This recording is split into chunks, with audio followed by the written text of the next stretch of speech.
Okay, so what we're going to do is we're going to be dyeing some tissue paper. So here I have several pieces from one sheet that I had cut into four.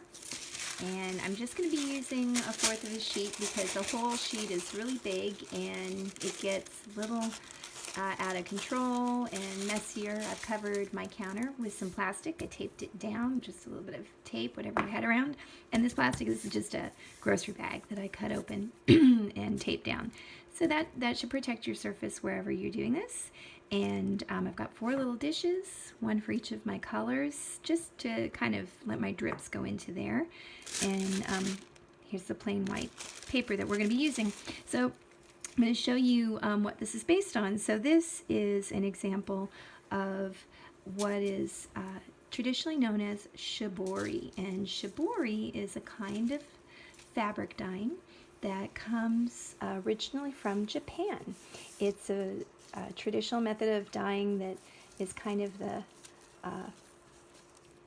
grandparent of tie-dye. And shibori is traditionally always blue like this because it's made with indigo dye. Indigo is a kind of a plant, and when you boil the plant, it does this cool thing and turns really, really blue. And anything you put in it becomes this beautiful dark blue color, which is in fact where our blue jeans get their blue color. Originally, all denim blue jeans were dyed with indigo dye. Some still are. And so indigo is natural, and it's really neat to watch it boil and turn blue and then turn the fabric blue when it comes out. So this is one that I did myself, and it's just a plain scarf, and I had folded it up. But this one was done with actual indigo dye. And I folded it and did some of the things that I'm going to show you now that make it shibori. So shibori refers to the folding and pressing that we're going to be doing with paper. So traditionally it's fabric, but we are doing it with paper. So I'm going to take my paper and I'm going to just start out with some easy rectangle folds here. And I'm going to press it so it's nice and flat. I always do my folds from the middle, and I'm going to turn it and keep going back and forth. This has a little drop of something on it from earlier in the day, but that's okay because I'm going to be dyeing it anyway. And I turn it back again, and yeah, I'm lining my corners up, but this isn't origami, so I don't have to be super, super perfect. And I'm going to get this side lined up and press. I'm going to go one more time. I'm going to make this kind of tiny. All right. So with shibori, we are creating a resist. So a resist is going to make places where the color does not go through. So I'm going to use some household supplies. I'm going to start with these little clips. These are really easy to work with.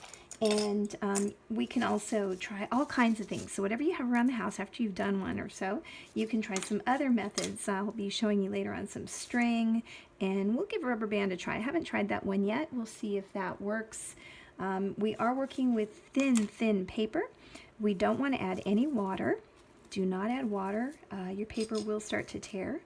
And we also need to be rather gentle when we are adding things to the paper. So here I've pressed my paper together, and I'm going to be putting my clips. I'm going to just go around the sides right now. So I have these little binder clips, and I put one on each side to create a resist.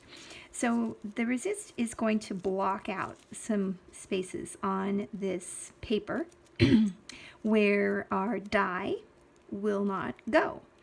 And so it's going to create just a kind of slightly random pattern because we can't control exactly where the dye is going to go. But we are going to make it resist a little bit in these spots, so it's going to be very interesting. And also the folding is creating a resist. All right, keeping away is what we mean here when we say resist. So I'm going to do this one with blue.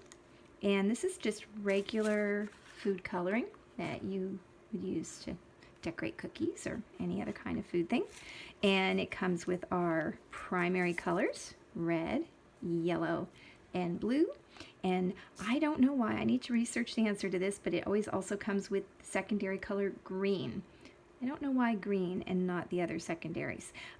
Anyhow, for the first one, I'm just going to do a single color. We will get more advanced in a few minutes. And I want to be careful not to squeeze this little guy. Isn't that cute? Looks like a gnome hat. So I don't want to squeeze this right now. Okay, very gentle with this. It'll squirt, and this will stain your fingers and your counter if you don't have it covered up, and certainly your clothes. So I'm going to keep everything over this dish.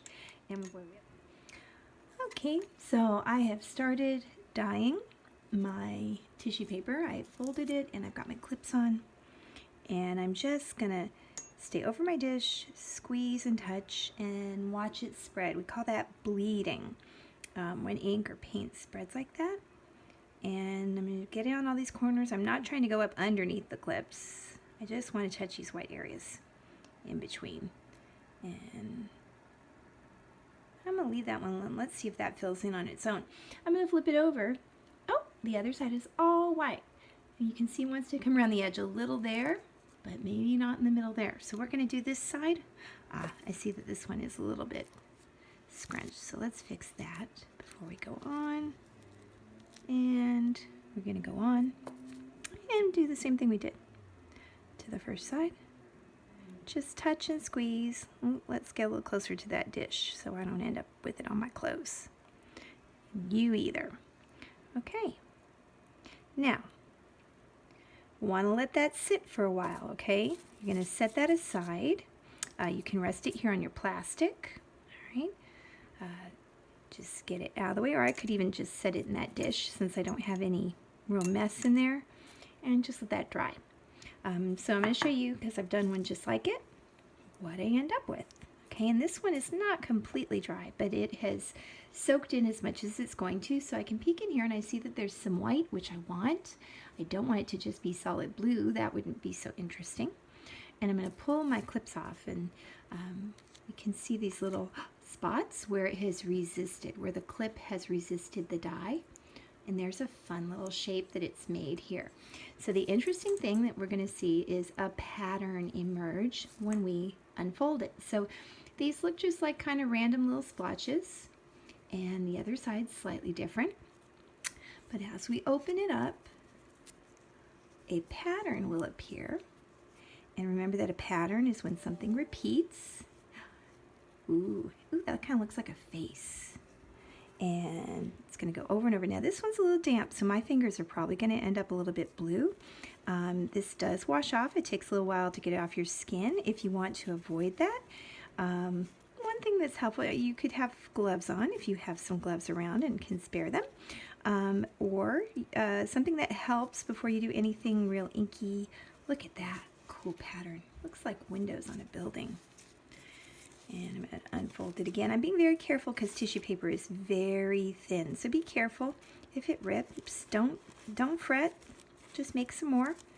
There we go. Gently pulling it apart. And ooh, look at that. With this beautiful, interesting pattern. And so now we have some tissue. Oh, it looks like a skull. I see a skull. Do you see it? Look at that. These look like windows and doors to me, but if I turn it another way, maybe it's going to look like something else. Now, I can use this for all kinds of other art making things. It's beautiful by itself. You could use it to wrap a gift if you have something to give somebody. You can decoupage and add it onto things. I'm going to do another lesson where you can see how to turn some of your shibori into something a little bit like stained glass. But if you want to avoid getting it on your fingers, when you begin, you could put a little lotion on your fingers before you start, and that'll create a little barrier and help make it a little easier to get the dye off. It won't keep everything off, but it'll make your cleanup a little bit easier. Me being the art teacher, I'm used to having ink on my hands. Kind of miss it right now, so not worried about it. And I'm doing lots and lots of good hand washing these days, so a little bit of food dye, that doesn't bother me one bit. I hope you enjoy this. I'm going to do a couple more with some different colors for you.